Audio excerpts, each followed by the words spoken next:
ಮೊನ್ನೆಯ ಸ್ಮರಣೀಯ ಒಂದು ಸಮಾರಂಭದ ಕ್ಷಣಗಳು ಹೇಗಿದ್ದವು? ತುಂಬ ಅದ್ಭುತವಾಗಿತ್ತು ಸರ್. ನನ್ನ ಇದರಲ್ಲಿ ನೋಡಿದ ಈ ಎಂಟರ್ಟೈನ್ಮೆಂಟ್ ಪ್ರೋಗ್ರಾಮ್ ಬಿಟ್ಬಿಟ್ಟು ಈ ಕಾರ್ಯಕ್ರಮ ಅಂತೂ ನನ್ನ ಹಾರ್ಟಲ್ಲಿ ಇದಾಗ್ಬಿಡ್ತು. ಆಮೇಲೆ ತುಂಬ ಅಪ್ರಿಸಿಯೇಷನ್ಸು ನೋಡಿ. ನೆನ್ನೆನೂ ಮೆಸೇಜ್ ಕಳಿಸಿದ್ದಾರೆ JSS ಕಾಲೇಜಿಂದ. JSS ಕಾಲೇಜ್ ಬಗ್ಗೆ ನಿಮಗೆ ಗೊತ್ತು, ಸ್ವಾಮೀಜಿಗಳು ಕೋಟ್ಯಾಂತರ ರೂಪಾಯಿ ಆಸ್ತಿ ಇದೆ, ಅವರು ಮಾಡ್ತಾ ಇರೋ ಜನಸೇವೆನೂ ಗೊತ್ತು. 260ಕ್ಕೂ ಹೆಚ್ಚು ಇನ್ಸ್ಟಿಟ್ಯೂಷನ್ಸ್ ಅಂಥವರು ಅಪ್ರಿಸಿಯೇಷನ್ ಮಾಡಿದ್ರು. ಈ ಪ್ರೋಗ್ರಾಮ್ ಅಂತೂ ಅವರು ಸ್ವಾಮೀಜಿಗಳದ್ದು ಪರವಾಗಿ ಸನ್ಮಾನ ಮಾಡಿದ್ರು ಶಿವಣ್ಣಂಗೆ ಅವತ್ತು. ಈ ಕಾರ್ಯಕ್ರಮಗಳಿಗೆಲ್ಲ ನೀವು ಮುಂದೆ ಬರಬೇಕು, ನಿಮ್ಮಿಂದ ಬಡ ಜನಗಳಿಗೆ ಈಗ ನೋಡಿ ಎಷ್ಟೋ ಜನ ಈಗ ಮೊನ್ನೆ ಈ ಫಂಕ್ಷನ್ ಮಾಡ್ತಾ ಇದ್ದೀವಿ ಅಂತ ಹೇಳಿ ತುಂಬ ಜನ ದುಡ್ಡು ಆಫರ್ ಮಾಡಿದ್ರೆ ಶಿವಣ್ಣನ ಕೈಲಿ ಕೊಡಿಸ್ತೀವಿ, ನಾವು ಕೊಡ್ತೀವಿ ಅಂತ. ಶಿವಣ್ಣ ಬೇಡ, ಈ ಪ್ರೋಗ್ರಾಮಲ್ಲಿ ಬೇಡ, ನಾನೇ ಕೊಡ್ತೀನಿ ನೋಡಿ. ಈ ಥರ ಎಕ್ಸಾಂಪಲ್ ಹಾಕೊಟ್ಟ ಮೇಲೆ ಶಿವಣ್ಣ ಬರ್ತೀನಿ ಅಂದಮೇಲೆ ನಾನು ದಿನ ಫೋನ್ ಬರ್ತಾ ಇದೆ, ಇನ್ನೊಂದು ಆಟೋ ತೊಗೊಳ್ಳಿ, ನಾನು ಶಿವಣ್ಣನ ಹೆಸರಲ್ಲಿ ಕೊಡೋಕೆ ಇಷ್ಟಪಡ್ತಾ ಇದ್ದೀನಿ. ಸುಮಾರು ನಿನ್ನೆಯಿಂದಾನೇ ಶುರು ಆಯಿತು.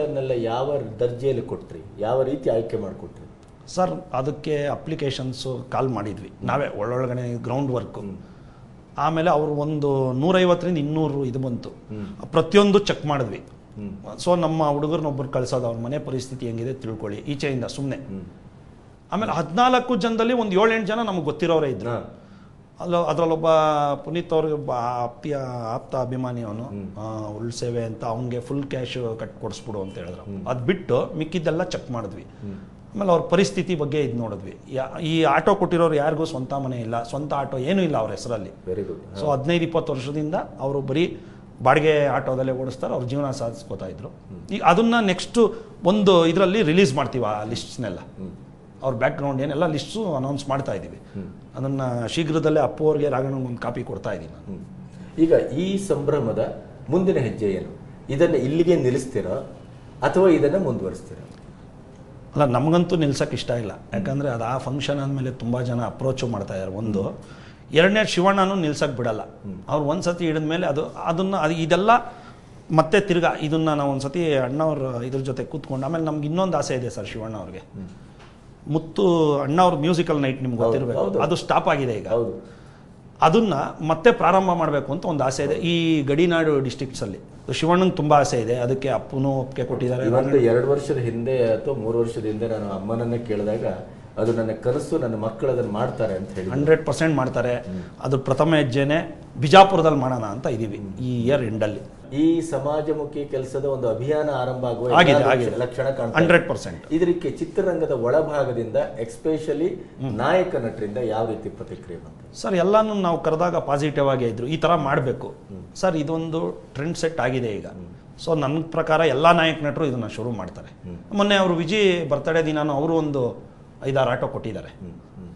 ಇದು ಶುರು ಆಗಿದೆ. ನನ್ನ ಪ್ರಕಾರ ಎಲ್ಲರಿಗೂ ಒಂದು ಎಕ್ಸಾಂಪಲ್ ಆಗುತ್ತೆ. ಎಲ್ಲ ನಾಯಕ ನಟರುಗಳು ಎಲ್ಲಿಂದ ಬಂತೋ ಜನಗಳಿಂದ ಜನರು ಕೊಡಕ್ಕೆ ರೆಡಿ ಆಗ್ತಾರೆ. ಈಗ ಶಿವ ಸಿನಿಮಾದ ಕ್ರೇಜ್ ಹೇಗಿದೆ ಸರ್? ಶಿವಣ್ಣ ಅವ್ರ ಲೈಫ್ ಕೆರಿಯರಲ್ಲೇ ಫಸ್ಟ್ ಟೈಮ್ 1 ವರ್ಷ ಆದಮೇಲೆ ಬರ್ತಾ ಇರೋದು. ಆ ಗ್ಯಾಪು ಜನರ ಕುತೂಹಲಕ್ಕೆ ಇನ್ನೂ ಡಬಲ್ ಇದಾಗಿದೆ. ಆಮೇಲೆ ಓಂ ಪ್ರಕಾಶ್ ಕಾಂಬಿನೇಷನ್ನು, ಸಿಂಹದ ಮರಿ AK-47 ಆದಮೇಲೆ 12 ವರ್ಷದ ನಂತರ ಅವ್ರ ಕಾಂಬಿನೇಷನ್ ಸಿನಿಮಾ. ಆಮೇಲೆ ಇದು ಇನ್ನೊಂದು ಪ್ಲಸ್ ಏನಂದರೆ ಸತ್ಯ ಹೆಗಡೆ ವರ್ಕು. ಆಮೇಲೆ ಇದು ಸಬ್ಜೆಕ್ಟ್ ಬಂದು ಸರ್, ಕಿಕ್ ಅಂತ ಒಂದು ಫಿಲ್ಮ್ ಮಾಡಿರಲ್ಲ ತೆಲುಗಲ್ಲಿ, ಸುರೇಂದ್ರ ರೆಡ್ಡಿ ಅವ್ರ ಅಸೋಸಿಯೇಟ್ಸ್ ಕೊಟ್ಟಿದ್ದು.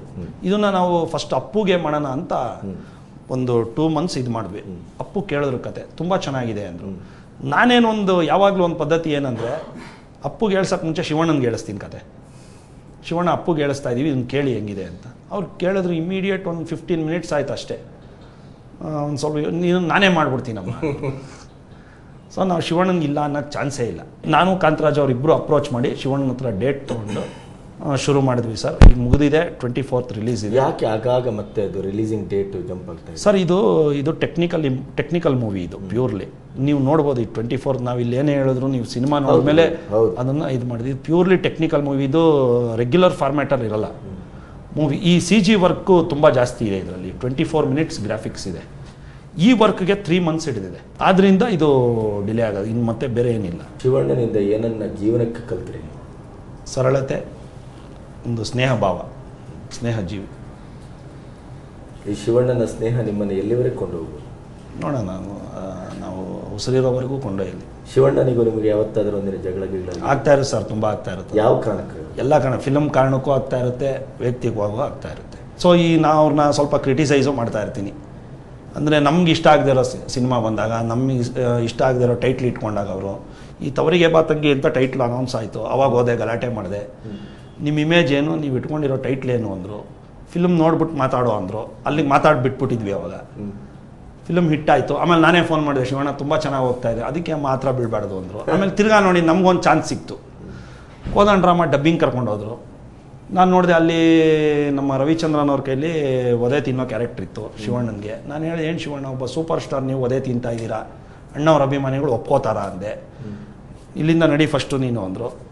ಫಿಲ್ಮಾಗಿ ನೋಡ್ರಿ, ಇದನ್ನು ನಾನು ವೈಯಕ್ತಿಕವಾಗಿ ತೊಗೋಬೇಡಿ ಅಂತ ಬೈದು ಕಳಿಸೋದ್ರು. ಆಮೇಲೆ ನಾನು ಫಸ್ಟ್ ಡೇ ಥಿಯೇಟ್ರಲ್ಲಿ ಗಲಾಟೆನೂ ಆಯಿತು. ಅಂದರೆ ರವಿಚಂದ್ರನ್ ಅವ್ರು ಹೊಡೆದಿದ್ದಕ್ಕಲ್ಲ, ಅವರಿಬ್ಬರ ಮಧ್ಯೆ ಏನಿಲ್ಲ, ಜನ ಅಭಿಮಾನಿಗಳು ತೊಗೊಳ್ಳಿಲ್ಲ ಅದನ್ನು. ನಮ್ಮ ಶಿವಣ್ಣ, ನಾವು ಅಂದ್ಕೊಳ್ಳೋದು 40 ಜನ ಕೊಡಿಯೋ ಶಿವಣ್ಣ ಒಬ್ಬರ ಹತ್ರ ಒದೆ ತಿಂತಾರೆ ಅಂದರೆ ಒಪ್ಪಲಿಲ್ಲ. ಅದು ಅವ್ರಿಗೆ ಗೊತ್ತಾಗಿ ನನಗೆ ಫೋನ್ ಮಾಡಿದ್ರು 9 ಗಂಟೆಗೆ, ನೀನು ಹೇಳಿ ಕರೆಕ್ಟು ಅಂತ. ಈ ಥರ ಕಿತ್ಲಾಡ್ತಾನೆ ಇರ್ತೀವಿ. ಈಗ ಶಿವ ಸಿನಿಮಾದ ಜನರಿಗೆ ಅತ್ಯಂತ ರೋಮಾಂಚಕಾರಿಗೆ ಒಂದು ಸನ್ನಿವೇಶವಾಗಿ ನಿಮಗೆ ಪರಿಣಾಮ ಆಗುವಂಥದ್ದು ಈ ರೀತಿಯ ಸನ್ನಿವೇಶಗಳು ಅಂತ ಏನಾದರೂ ನಿಮಗೆ ಇದೆಯಾ? ಇದು ಸಮಾಜಕ್ಕೆ ಒಳ್ಳೆ ಮೆಸೇಜ್ ಇರೋ ಸಿನಿಮಾ ಸರ್. ಇದು ರೇಸ್ ಬೆಟ್ಟಿಂಗ್ ವಿರುದ್ಧ. ಶಿವಣ್ಣ ಅವ್ರ ಅದ್ಭುತವಾಗಿ ಆ ಪರ್ಫಾರ್ಮೆನ್ಸೇ ಹೈಲೈಟ್ ಆಫ್ ದ ಫಿಲ್ಮ್. ಆ ರೇಸ್ ಎಪಿಸೋಡ್ಸೇ ಶಿವಣ್ಣನ 50 ವರ್ಷದ. ಹೌದು. ಆಮೇಲೆ ಅದು 120 ಕಿಲೋಮೀಟರ್ಸ್ ಫಾಸ್ಟ್ ಹೋಗುತ್ತೆ. ನಾವು ಫಿಲ್ಮ್ಗೆ ಅಂತ ಹಾರ್ಸ್ ತರಿಸಿದ್ವಿ, ಅಲ್ಲಿ ರೇಸ್ ಕೋರ್ಸ್ ಒಳಗಡೆ ಬರೋಕ್ಕೆ ಬಿಡಲಿಲ್ಲ ಅದನ್ನು, ಆ ಹಾರ್ಸ್ನ. ಸೊ ನಾವು ಏನು ಮಾಡೋದು, ಹೆಸರುಗಟ್ಟದಲ್ಲಿ ಏನಾದ್ರು ಸೆಟ್ ಹಾಕ್ಬಿಡೋಣ ರೇಸ್ ಕೋರ್ಸ್ದೇ ಅಂದ್ಕೊಂಡಿದ್ವಿ. ಇಲ್ಲ ಶಿವಣ್ಣ ಏನಮ್ಮ ಅಂದರು, ಇಲ್ಲಿ ಕುದುರೆ ಬಿಡ್ತಾ ಇಲ್ಲ ಒಳಗಡೆ, ಆ ರೇಸ್ ಕೋರ್ಸ್ದೇ ಕುದುರೆ ಓಡಿಸ್ಬೇಕು ಅಂತ ರೂಲ್ಸ್ ಅವ್ರದ್ದು. ಅದು ಸಖತ್ ಪ್ರೊಫೆಷ್ನಲ್ ಕುದುರೆ, ಸೊ 120 ಕಿಲೋಮೀಟರ್ಸ್ ಫಾಸ್ಟ್ ಹೋಗುತ್ತೆ. ನಾನು ಓಡಿಸ್ತೀನಿ ಬಿಡು ಅಂದರು. ನಾನು ಹೇಳಿದೆ, ಶಿವಣ್ಣ ಏನಾರು ಹೆಚ್ಚು ಕಮ್ಮಿ ಆದರೆ ನಮ್ಮನ್ನ ಹಿಡ್ಕೊತಾರೆ, ನೀವು 120 ಕಿಲೋಮೀಟರ್ ಓಡೋಕಿದ್ರೆ ಅಂದರು. ನಿನ್ಗೆ ಯಾಕಮ್ಮ, ನಾನು ಯಾರ ಮಗ, ನಂದು ಯಾರು ಬ್ಲಡ್ಡು ಅಂದ್ಬಿಟ್ಟು ಸೀದಾ ಹತ್ತಿದ್ರು. ಅದು ನೀಟಾಗಿ ಪರ್ಫಾರ್ಮ್ ಮಾಡಿದ್ರು, ಅದ್ಭುತವಾಗಿ ಬಂತು. ಅದೇ ರೇಸ್ ಕುದುರೆಯಲ್ಲಿ ಒರಿಜಿನಲ್ ಹಾರ್ಸ್ ಜೊತೆ ಶಿವಣ್ಣ ರೈಡ್ ಮಾಡಿದ್ರು, ಅದ್ಭುತವಾಗಿ ಬಂತು. ಆ ಥರ ಆ ಥರ ಅದು ನೈಜವಾಗಿ ಬಂತು. ನಮ್ಗೆ ಕಷ್ಟ ತಪ್ಪು. ಆಮೇಲೆ ಇನ್ನೊಂದು ಸತಿ ಆ ಟ್ರೈನ್ಗೆ ಒಬ್ಬ ಸಿಗಾಕೋತಾರ, ಬಚಾವ್ ಮಾಡೋಕೆ ಹೋಗ್ತಾರೆ. ನಾನು ಹೇಳಿದೆ, ಗ್ರಾಫಿಕ್ಸ್ ಮಾಡಿಸ್ಬಿಡೋಣ ಬಿಡಿ ಶಿವಣ್ಣ, ನಾನು ಡೈರೆಕ್ಟ್ರು ಮಾತಾಡಿದ್ವಿ. ಏನಮ್ಮ ಏನು ಅಂದ್ಕೊಂಡಿದ್ಯಾ, 3-4 ಲಕ್ಷ ಖರ್ಚಾಗುತ್ತೆ, ಏನಕ್ಕೆ ಮಾಡಿಸ್ತೀಯ ನೀನು ಅಂದ್ಬಿಟ್ಟು ಅವರೇ ಮಾಡಿದ್ರು ಅಲ್ಲೂ. ಈ ಥರ ಅವರು ಅವಾಗೆಲ್ಲ ಕಿತ್ಲಾಡ್ತಾ ಇರ್ತೀವಿ, ಇದು ಮಾಡ್ತಾ ಇರ್ತೀವಿ. ಇದು ತುಂಬ ಇದೆ ಶಿವಾದಲ್ಲಿ ಈ ಥರ. ಎಷ್ಟು ಥಿಯೇಟ್ರಲ್ಲಿ ಬಿಡುಗಡೆ ಸರ್? 180 ಥಿಯೇಟ್ರಲ್ಲಿ ರಿಲೀಸ್ ಆಗುತ್ತೆ. ನಿಮಗೇನಾದರೂ ಪರಭಾಷಾ ಚಿತ್ರಗಳ ಹಾವಳಿ ಇದರ? ಇಲ್ಲ, ನಾವು ಅವತ್ತೇ ಹೇಳಿದ್ದೀವಿ ಸರ್, ಈ ಕ್ವಾಲಿಟಿ ಮತ್ತು ಈ ಒಂದು ಇದ್ದರೆ ಯಾವುದಕ್ಕೆ ಬೇಕಾದ್ರೂ ಕಂಪೀಟ್ ಮಾಡ್ಬೋದು. ಶಿವಣ್ಣನ 100ನೇ ಸಿನಿಮಾ ನಿರೀಕ್ಷೆಯ ಪ್ರಕಾರ ಹೋಗಲಿಲ್ಲ. ಬಹುತೇಕ ಎಲ್ಲರ ನಿರೀಕ್ಷೆ, ಆ ನಿರೀಕ್ಷೆಯನ್ನು ಶಿವ ನಮಗೆ ತುಂಬಿಸ್ಕೊಡ್ಬೋದು ಅಂತ ಅಂದ್ಕೊಳ್ತಾ ಇದ್ದೇವೆ ನಾವು, ಜನ ಎಲ್ಲರೂ. ನಿಮ್ಗೇನು ಅನಿಸ್ತದೆ ಸರ್? 100% ನಂಬೋದು ಅದನ್ನು. ಯಾಕಂದರೆ ನಾವು ಒಬ್ಬ ಮೇಕರಾಗಿ ಮಾಡಿರೋದಲ್ಲ, ಇದು ಅಭಿಮಾನಿಯಾಗಿ ಮಾಡಿರೋದು. ಅಲ್ಲಿ ಏನು ನ್ಯೂನ್ಯತೆ ಇತ್ತೋ ಅದೆಲ್ಲ ಸರಿಪಡಿಸಿದ್ದೀವಿ ಇದರಲ್ಲಿ. ಆ ಒಂದು ಜವಾಬ್ದಾರಿ ಜಾಸ್ತಿಯಾಗಿಯೇ ನೀವೇನೇನು ಹೇಳಿದ್ರಿ ಅವೆಲ್ಲ ಹೇಳ್ಕೊಂಡು ಹೋಗೋಕ್ಕೆ ಕಾರಣ ಆಗಿದ್ದು. ವೀಕ್ಷಕರೇ, ಇವರ ಮಾತಿಗೆ ಎಷ್ಟರ ಮಟ್ಟಿಗೆ ಚಿತ್ರದ ಒಳಗಡೆ ಅದಕ್ಕೆ ಶಕ್ತಿ ಇದೆ ಮತ್ತು ಅದರ ನಮ್ಮನ್ನು ಗೆಲ್ಲುವ ತಾಕತ್ತಿದೆ ಅಂತ ನೋಡೋಣ. ಒಂದು ಪ್ರೋಮೋ ಮಾಡಿದ್ದಾರೆ, ಅದು ನಿಮಗಾಗಿ.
ಬಹುಶಃ ಈ ಪ್ರೋಮೋ ನೋಡಿದಾಗ ಶ್ರೀಕಾಂತ್ ಅವರ ಮಾತಿನ ಆಳದಲ್ಲಿ ಎಂಥ ಸತ್ಯ ಅಡಗಿದೆ ಅನ್ನೋದನ್ನ ನೀವು ಈ ರಿಲೀಸ್ ಆಗುವ ಸಿನಿಮಾದ ಬಗ್ಗೆ ಕಾತರತೆಯಿಂದ ಕಾಯುವಂತೆ ಮಾಡಿದೆ ಅಂತ ನಾನು ಭಾವಿಸ್ತೇನೆ. ಶ್ರೀಕಾಂತ್ ಇಲ್ಲಿವರೆಗೆ ನನ್ನೊಟ್ಟಿಗೆ ತುಂಬಾ ಮುಕ್ತವಾಗಿ ಮಾತಾಡಿದ್ರಿ, ಯಾವುದನ್ನೂ ಮುಚ್ಚಿಡ್ಲಿಲ್ಲ ಅಂತ ನನ್ನ ಭಾವನೆ. ಬಹುಶಃ ಅದನ್ನು ನೀವು ಶಿವಣ್ಣನ ಹತ್ರ ಕಲ್ತಿದ್ದೀರಿ ಅಂತ. ಹಾಗಾಗಿ ಶಿವಣ್ಣನ ಅಭಿಮಾನಿಯಾಗಿ ಶಿವಣ್ಣ ಎಷ್ಟೋ ಸಂದರ್ಭದಲ್ಲಿ ಒಂದು ರೀತಿಯ ಸಹೋದರತ್ವದ ಭಾವವನ್ನು ನಿಮ್ಮ ಮೇಲೆ ಹೊಂದಿದ್ದನ್ನು ನಾನು ಖಾಸಗಿಯಾಗಿ ಬಲ್ಲೆ. ಅಂತಹ ಸಂಬಂಧ ಹಾಗೇ ಉಳಿಯಲಿ. ನಿಮ್ಮ ನೇತೃತ್ವದಲ್ಲಿ ಅವರ ವ್ಯಕ್ತಿತ್ವ ಸಾಮಾಜಿಕವಾಗಿ ಸಾಂಸ್ಕೃತಿಕವಾಗಿ ಇದೇ ರೀತಿ ಬೆಳಗಲಿ. ಮತ್ತೆ 10 ಸಿನಿಮಾಗಳನ್ನು ನೀವು ಮತ್ತು ನಿಮ್ಮ ಸ್ನೇಹಿತರು ಮಾಡುವ ಮೂಲಕ ಶಿವಣ್ಣನ 50ನ್ನ ಆ ಅನುಭವದ ಹೆಜ್ಜೆಯನ್ನು ಗುರುತಿಸುವಾಗ ನೀವು ಮಾಡಲಿ ಅಂತ ನಾನು ಆಶಿಸ್ತೇನೆ. Wish all the best. Shiva ಅದ್ಭುತವಾದ ಸಕ್ಸಸ್ ಆಗಲಿ. Thank you. Thank you. Thank you. ಬಹುಶಃ ಇವತ್ತು ನಾವು ಕೊಡಲಿಕ್ಕೆ ನಿಮಗೆ ಸಾಧ್ಯವಾದದ್ದು ಇಷ್ಟು. ವಾರದ ಕೊನೆಯ ಮೊದಲಿನ ದಿನ, ಸಿನಿಮಾ ಬಿಡುಗಡೆಯಾದ ದಿನ, 2 ಸಿನಿಮಾಗಳು ಅದೃಷ್ಟ ಪರೀಕ್ಷೆಗೆ ನಿಮ್ಮ ಅಂಗಡಕ್ಕೆ ನಿಂತ ದಿನ, 12 AM ಮತ್ತು ಸಾಗರ್, ಆ 2 ಸಿನಿಮಾದ ಬಗ್ಗೆ ಒಂದು ಒಳ್ಳೆಯ ಪ್ರತಿಕ್ರಿಯೆಗಳನ್ನು ನೀವು ಕೊಡ್ತೀರಿ, ಅದನ್ನು ಗೆಲ್ಲಿಸ್ತೀರಿ ಅನ್ನುವ ಭಾವದಲ್ಲಿ ಅವರಿಗೂ ಒಳ್ಳೆಯದಾಗಲಿ ಅಂತ ಹಾರೈಸ್ತಾ ಇವತ್ತಿನ ಈ ಕಾರ್ಯಕ್ರಮವನ್ನು ಇಲ್ಲಿಗೆ ಮುಗಿಸ್ತಾ ಇದ್ದೇವೆ. ನಾಳೆ ಮತ್ತೆ ನಿಮ್ಮನ್ನು ಇದೇ ಹೊತ್ತಿಗೆ ಭೇಟಿಯಾಗ್ತೇವೆ. ಅಲ್ಲಿಯವರೆಗೆ ಬಾಯ್, ಗುಡ್ ನೈಟ್.